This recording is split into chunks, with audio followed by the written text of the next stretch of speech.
আমরা প্রায় সবাই জানি শ্রীকৃষ্ণের অন্তিম যাত্রা কিভাবে হয়েছিল। বটবৃক্ষের নিচে শুয়ে থাকা সেই নীল দেহ, জরার শিকারীর ভুল তীর, যাদব বংশের পতন আর সমুদ্রের নিচে তলিয়ে যাওয়া দ্বারকা। এই গল্প আমরা বহুবার শুনেছি, কিন্তু একটা প্রশ্ন আছে যেটা খুব কম মানুষই নিজেকে করেছে। রাধা তখন কোথায় ছিলেন? কৃষ্ণ মারা যাওয়ার আগে কি রাধার মৃত্যু হয়েছিল, নাকি কৃষ্ণ এই পৃথিবী ছেড়ে যাওয়ার পরেও রাধা বেঁচে ছিলেন?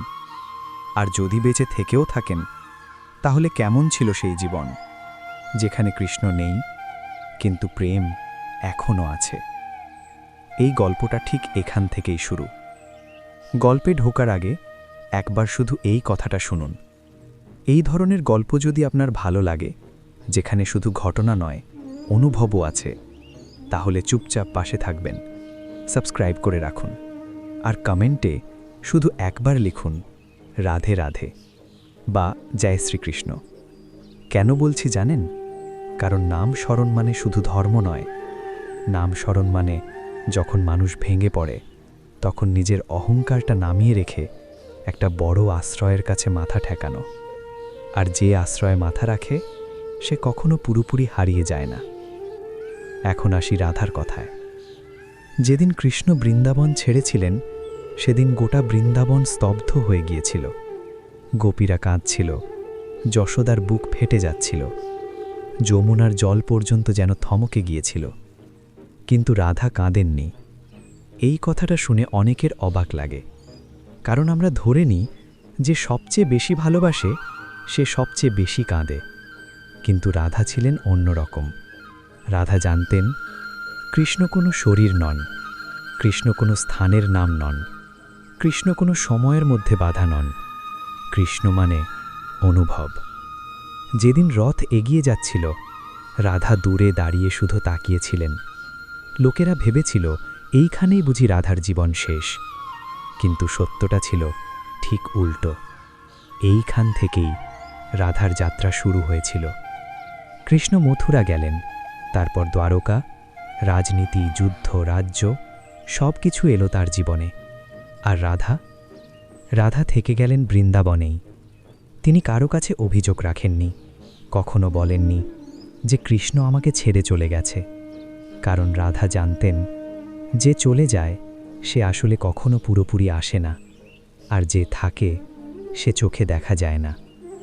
রাধা প্রতিদিন যমুনার ধারে যেতেন, ঘণ্টার পর ঘণ্টা বসে থাকতেন। কেউ জিজ্ঞেস করত, কি দেখেন ওখানে? রাধা শুধু মৃদু হাসতেন, কারণ তিনি দেখতেন সেই কৃষ্ণকে যাকে আর কেউ দেখতে পায় না।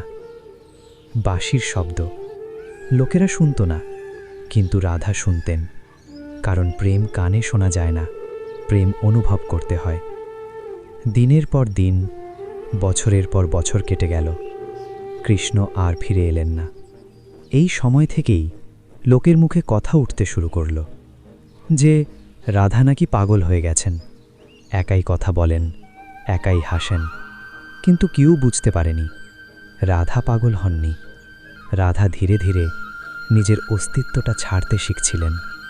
খাওয়া কমে গেল, ঘুম কমে গেল, শরীর এখানে থাকত, মন থাকত অন্য কোথাও। এইটাই ছিল রাধার মৃত্যুর প্রথম স্তর। কারণ রাধার মৃত্যু কোনো হঠাৎ ঘটনা নয়, এটা ছিল ধীরে ধীরে নিজেকে ভুলে যাওয়া। রাধা তখনও বেঁচে ছিলেন, কিন্তু আগের মতো ছিলেন না। তিনি আর আমি বলে ভাবতেন না, তিনি আর ভবিষ্যৎ কল্পনা করতেন না। শুধু স্মরণ, স্মরণই ছিল তার শ্বাস, স্মরণই ছিল তার জীবন।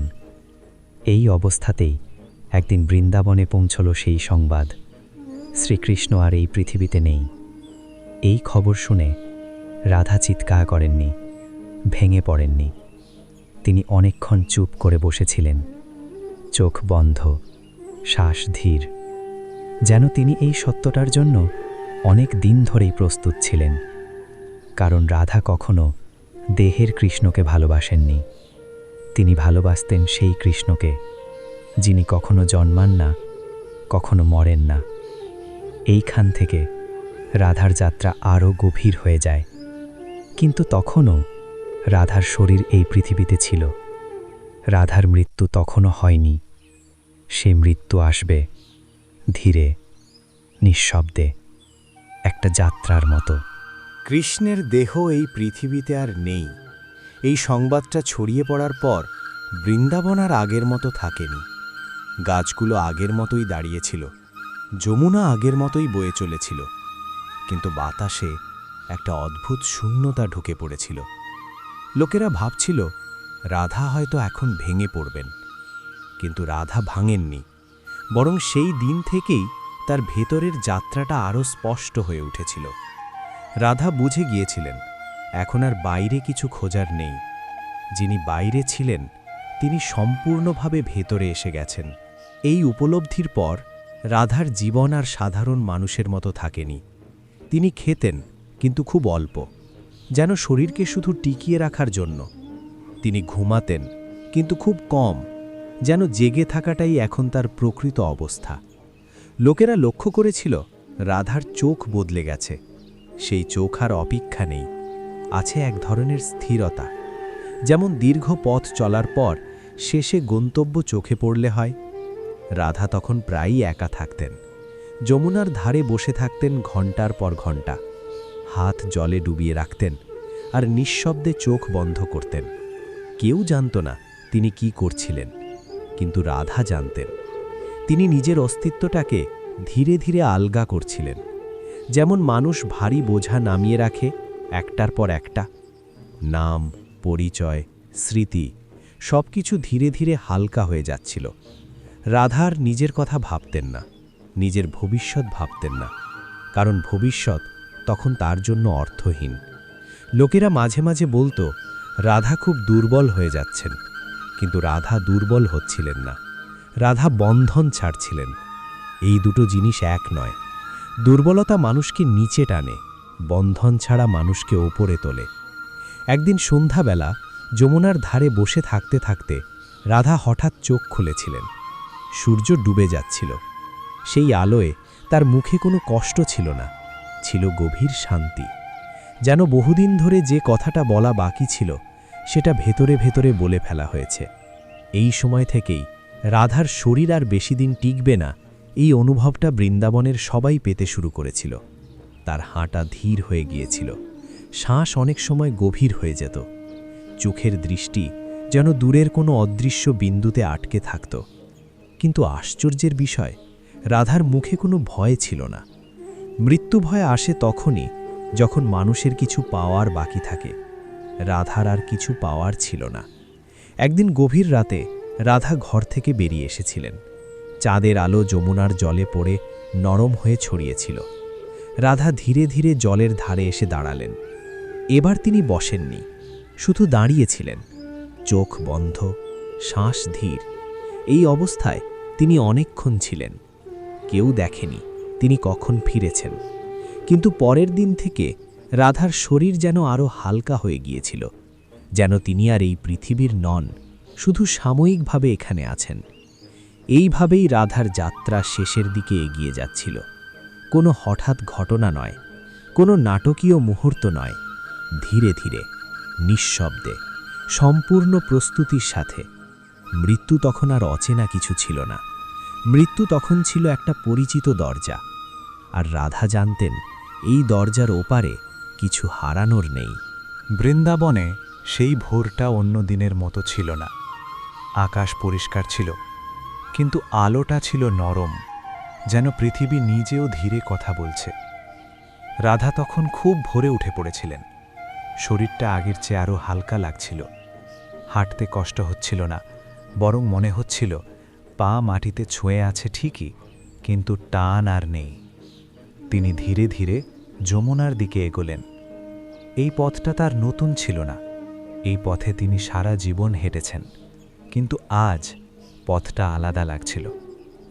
আজ আর কোনো স্মৃতি ভার হয়ে আসছিল না, আজ আর কোনো অপেক্ষা ছিল না। যমুনার ধারে এসে রাধা থামলেন। জল আগের মতোই বয়ে চলেছে, কিন্তু আজ সেই জলে তাকিয়ে তিনি আর কিছু খুঁজছিলেন না, কারণ খোঁজার কাজ শেষ হয়ে গিয়েছিল।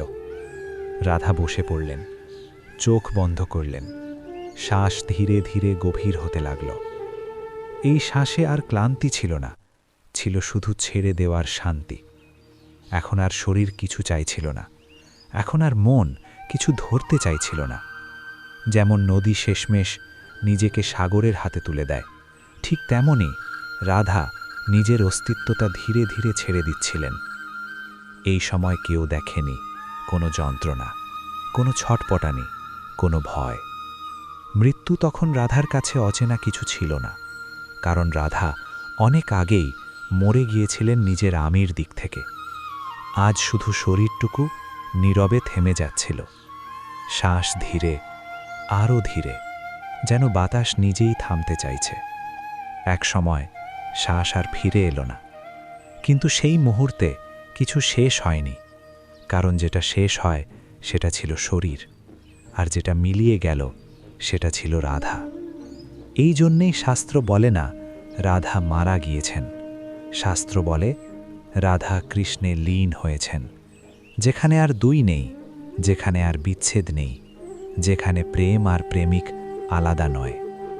এই কারণেই আজও পৃথিবী বলে রাধা আগে, কৃষ্ণ পরে, কারণ যিনি প্রেমে আগে পৌঁছান, নামে তিনিই আগে থাকেন। রাধার মৃত্যু এইভাবেই হয়েছিল, না আত্মহত্যা, না শোকের পরাজয়, না হঠাৎ কোনো শেষ। এটা ছিল একটা সম্পূর্ণ যাত্রা, যার শুরু ছিল প্রেমে আর শেষ ছিল মিলনে।